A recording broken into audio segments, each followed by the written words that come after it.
Assalamualaikum warahmatullahi wabarakatuh, and a very good morning, good evening, and good afternoon to anybody that is watching this video right now.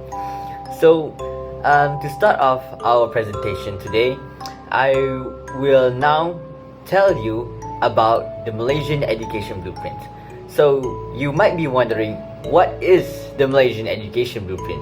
Don't worry, I will now explain it to you. So, the Malaysian Education Blueprint, which is still running to this day, since 2013 all the way to 2025, this year it will be ending, was launched by the Ministry of Education to transform the national education system and address key challenges such as declining student performance, education quality gaps, and the need for global competitiveness. So, back in the day, the Ministry of Education noticed that the education in Malaysia isn't advancing fast enough, and they noticed that the students' results in schools are not very good, and the quality of education that is being given to the students in Malaysia isn't that good either. So they created the Malaysian Education Blueprint so that they can advance the education in Malaysia and give proper education to every student and every citizen in Malaysia. So the MEB, or the Malaysia Education Blueprint for short MEB, has 11 shifts or key goals, and these 11 key shifts are very similar to the 5 system aspirations and the 6 student aspirations that will be explained by my teammates Emil and Afif later. But I will tell you about the key goals of the MEB. So the first one is to provide equal access to quality education. As we all know, there's people in rural areas or people that suffer from poverty that don't have access to quality education or even education itself. So the MEB strives to give equal opportunities to every citizen in Malaysia so that they can gain education properly.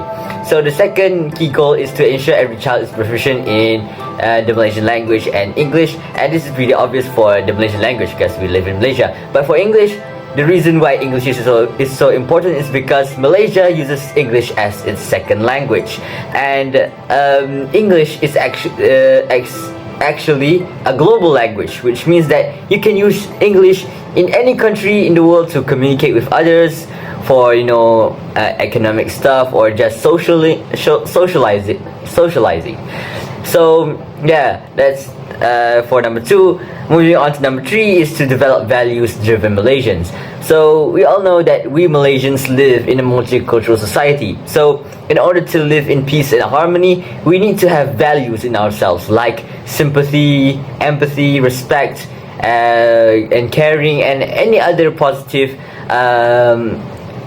aspects that can be nurtured into a citizen so that we can live in harmony.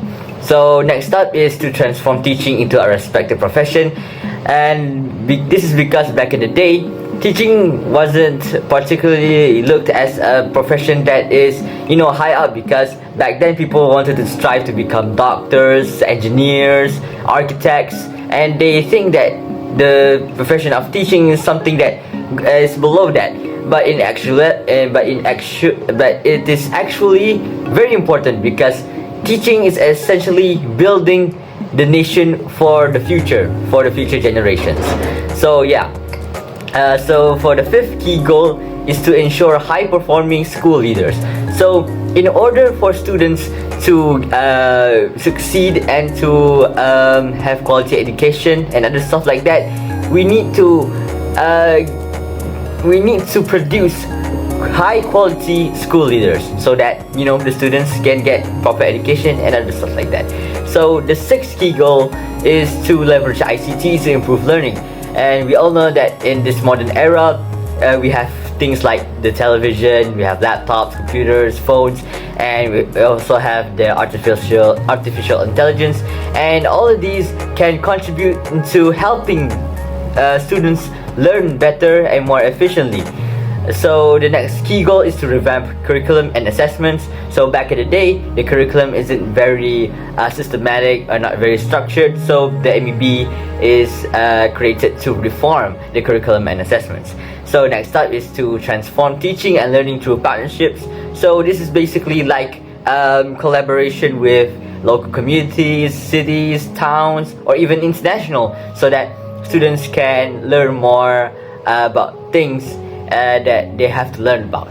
So the next key goal is to improve transparency and accountability. This leans more towards the responsibility of a teacher, because if a teacher were to make a mistake, then they should be held accountable and they should be penalized fairly, so that it is so justice can be served.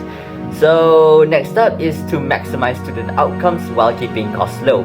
So this is basically just ensuring that every student can become as smart as possible by using the least amount of resources, so we can save the resources for anything in the future. Yeah. So the last key goal is to increase Malaysia's global education rankings. So back in the day, Malaysia isn't very high in education. It's actually pretty low. So the MEB strives to make Malaysia as something that can be looked up from other nations, because if Malaysia were to be on the leaderboard of the high-ranking education countries in the world, people will look up to us. So yeah, that is all on the key shifts of the MEB. Okay, so moving on, we'll now discuss on the 3 phases of the MEB implementation. So the first phase, which ran from 2013 to 2015, was more like laying a foundation for the Malaysian education blueprint, and it focuses more on the review and diagnosis of the education system in Malaysia. And the way they review and diagnose the education system in Malaysia is by assessing the student outcomes, identifying the issues and the challenges that are present in the education system, and by highlighting the best practices. The way they highlight the best practices is by going to high-performing schools in Malaysia, so that they know what to do to improve the education system in Malaysia. So moving on to the second phase, which ran from 2016 to 2020, it was more on the development of the blueprint.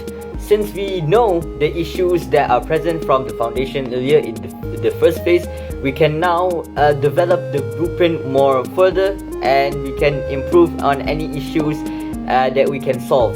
So the way the Ministry of Education did this is by collecting public feedback and designed transformation initiatives. So the Ministry of Education basically took feedback from local communities, towns, cities, from schools, to know what's more to improve for the Malaysian education blueprint, so that they can solve all the problems that are present in the Malaysian education system. So for the final phase of the MEB, which ran from 2021 all the way to 2025, which is this year, it was more on the finalization and the approval.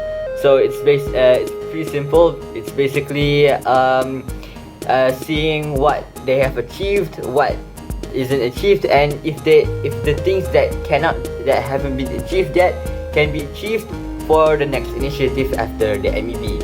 So moving on to the outcomes of the phases.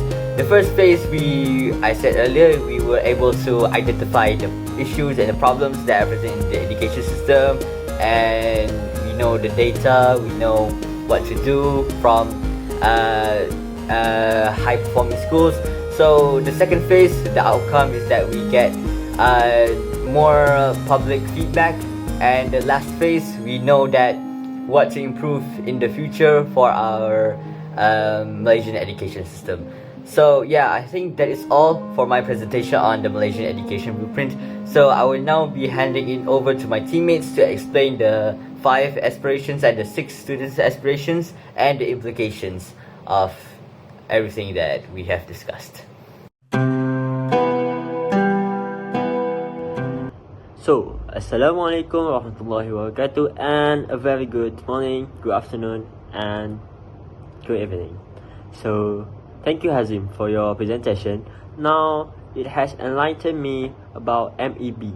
What is MEB actually about? So, thanks to you, now I get it. So, right now, I will be talking about the Malaysian education blueprint and how it aims to transform our education system. So, education is the foundation of a nation's progress, and Malaysia recognizes the needs to develop students holistically to prepare them for the future. So, let's see the agenda in here. So, the agenda, of course, I'll be talking about the Malaysia Education Blueprint, PPM 2013 until 2025. So, in here, I'll be talking about 5 system aspiration and 6 student aspiration. So, before we start my presentation, how about we recall what Hazim said before? So, how many shifts there are? A, 11, B, 10, C, 12, and D, 99. Try to answer it. The answer will be at the end of the presentation.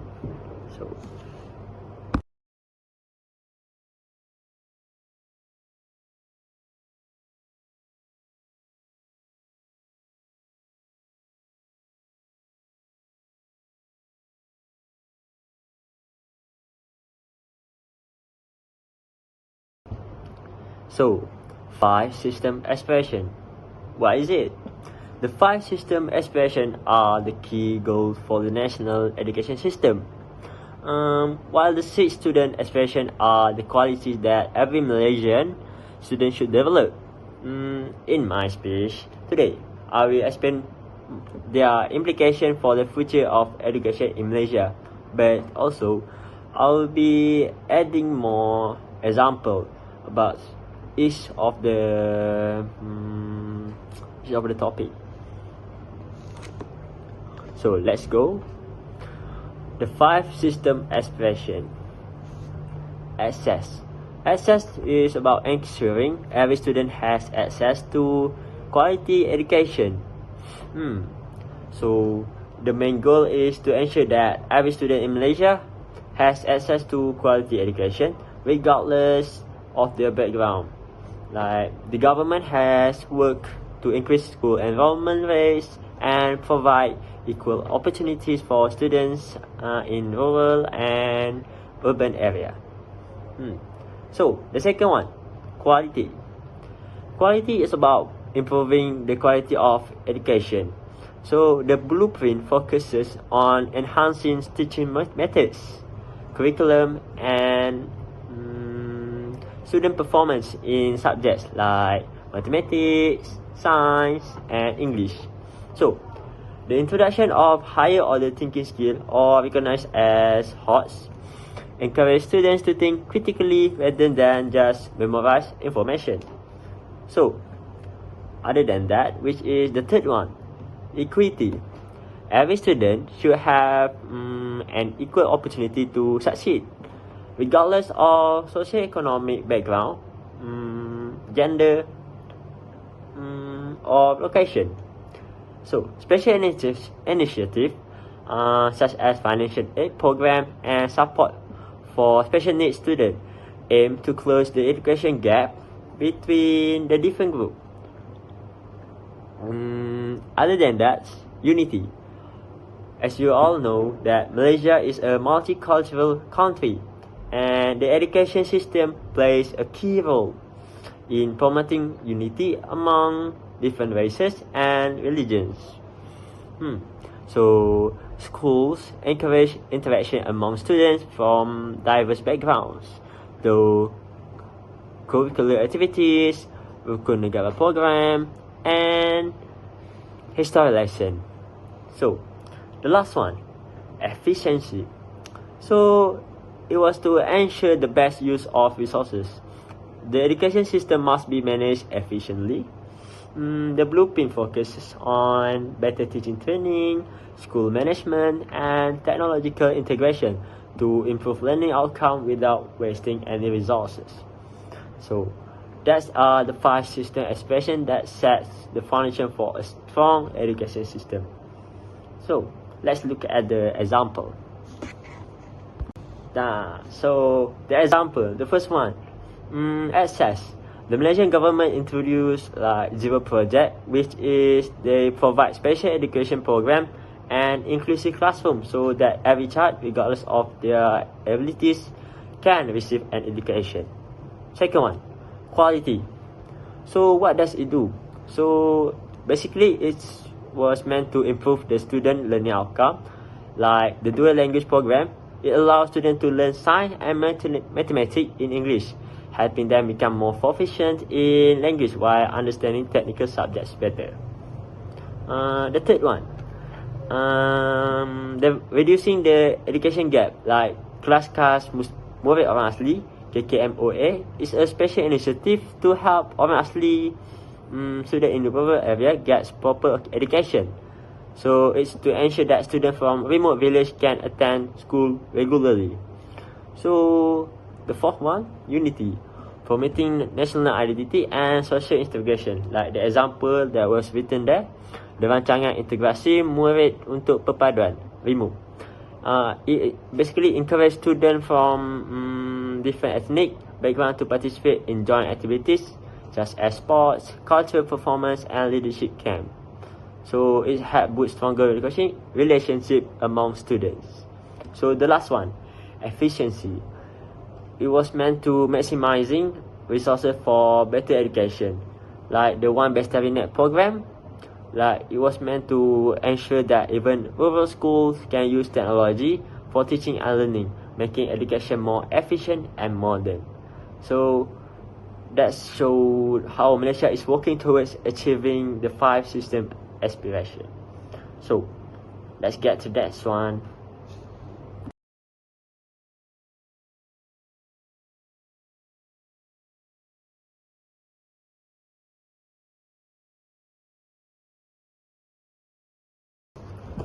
So 6 student aspiration. So this 6 student aspiration aim to create well-rounded, intelligent, and responsible individual who can contribute to Malaysia's growth and development. So let's look at the mind map. We got knowledge, a strong foundation in core subjects like maths, science, language, and humanities. The second one, we got thinking skill like the critical thinking, problem solving, and creativity. So the next one, we got leadership skills. It used to communication, teamwork, and decision making abilities. The next one, we got bilingual proficiency. Like we use the LP program has been introduced to improve English proficiency. So the next one, we got ethics and spiritually. Like education is not just about academic, it's also building good character and moral value. The last one, we got national identity. Students must develop a strong sense of national identity and pride in being Malaysian. So school does encourage multicultural understanding and patriotism through subjects like history and civic education. So let's look at the example. So right now I'll be talking about the example. The first one, knowledge. It was used to build a strong academic foundation for like STEM, science, technology, English, and not English but engineering and mathematics. It likes to ensure students gain essential knowledge. So the second one, we got thinking skill. Like it was used to develop critical and creative thinking. Like it encourages students to develop high order thinking skill like the HOTS. So in the national exams such as UPSR, PT3, and SPM. So the third one, we got leadership skill. It was used to build confident and responsible leader. So a lot of schools provide opportunity for students to develop leadership skills through programs like peer counseling, like PRS. So the fourth one, we got bilingual proficiency. So the use of multiple language like the DLP program that it enables the student to learn mathematics and science in English, that's improve their proficiency. So the 5-1 we got ethics and spiritually. So moral and religious education plays a crucial role in shaping student ethics and spiritually. The last one we got national identity. It was used to strengthen the patriotism and unity. It was used to promote national unity. Programs like REMOVE, rancangan integrasi untuk perpaduan. It was used to encourage students from different race and background to participate in shared activities. So I think that's all.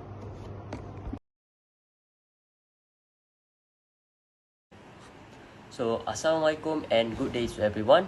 So, my name is Muhammad Emil Mukris bin Muhammad Azli. So, earlier we have heard a little bit of introduction and brief about the Malaysia Education Blueprint and also the 6 student aspiration in Malaysia education system.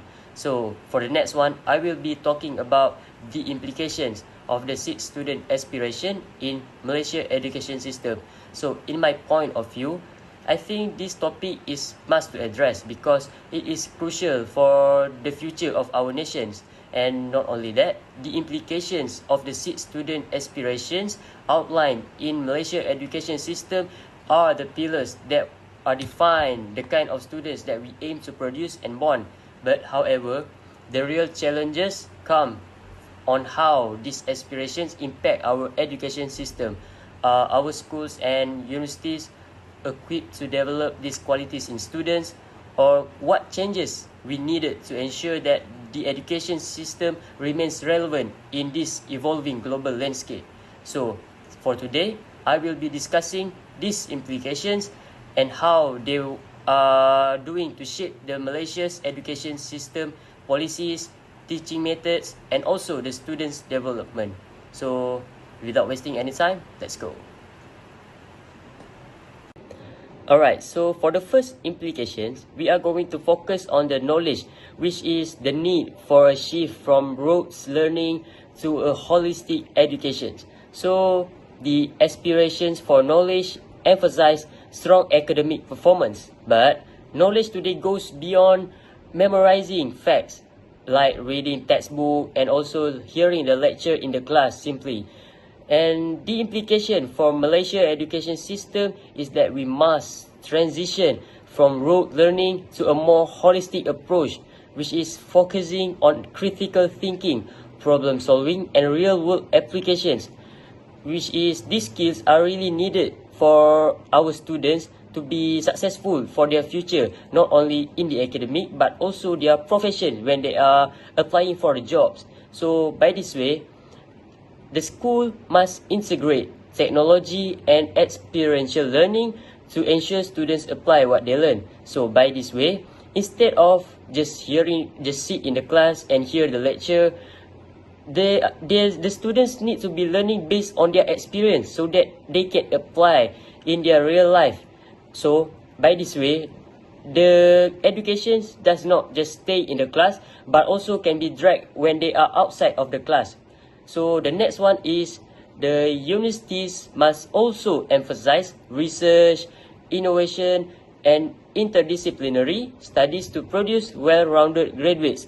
So by this way, the students that are graduate from the universities, that they all not only had the skills that are needed to be having to pass on their class and also their education, but it is also focused on the skills that they need to be having when they are graduate, like when they are going to the outside world, what skills they are needed to be surviving in real life.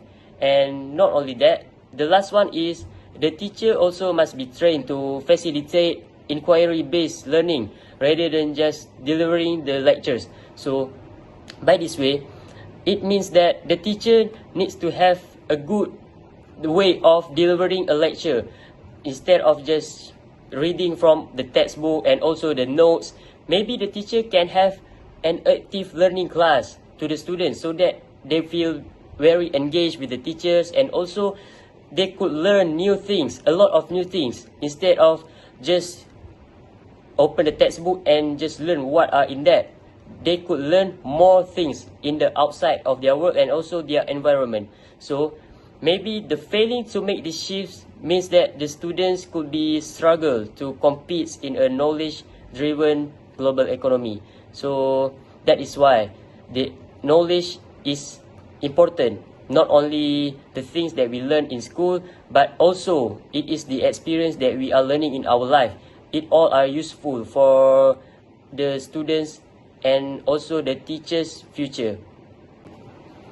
Alright, so for the next one, we are going to focus on the thinking skills, which is preparing the students for their future workforce. So in this globalization era, we could see that there are a lot of employees that are hiring a person that have the analyze, evaluate, and also the innovative and creative skills when they are doing the job in their workforce or workplace. So by this way, the students, when they are learning for memorization, it is no longer enough and not more compatible in this modern era. So by this way, the implication that Malaysia education system must prioritize is higher order thinking skills in the syllabus among the students. So the school must introduce more project-based learning, debates, and also the problem-solving exercises. So by this way, the students can evaluate the skills in themselves by having a lot of problem-solving skills, and also they can understand the project and also the things that they learn more better instead of just hearing all the lecture in class. And the next one, exam in the school also should focus on analytical and also application-based questions rather than just pure recall on what they have learning, because there are a lot of students nowadays, we can see they learn just to pass the exam, and when the exam ends, they tend to forget on what they are learning. So by this way, the education they are learning, they can be applied in the exam and also in their real life, so that they can survive for their future. And the last one is the teacher should act as facilitators, but not just simply giving them lecture, so that it could be encouraging the students to explore the ideas more independently. So this teachers here, the job is not only to teach but also to facilitate by giving the freedom to the students to learn what are the things all surrounds them, so that they could learn and also apply on their real life, instead of just learning through the books and also the notes, which is boring and maybe not more compatible enough in this modern era.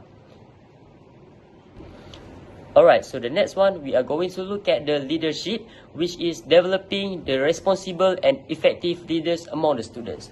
So as we all know, the Malaysia Education Blueprint and also the SEED student aspiration focuses on borning the student that have the leadership skills. It is not only about the authority, but it is also about the decision making, teamwork, and responsibility among them. The implication here is that our education system must actively train the students to take initiative and lead. For example, the school themselves must offer the student-led organizations, leadership camps, and mentorship programs.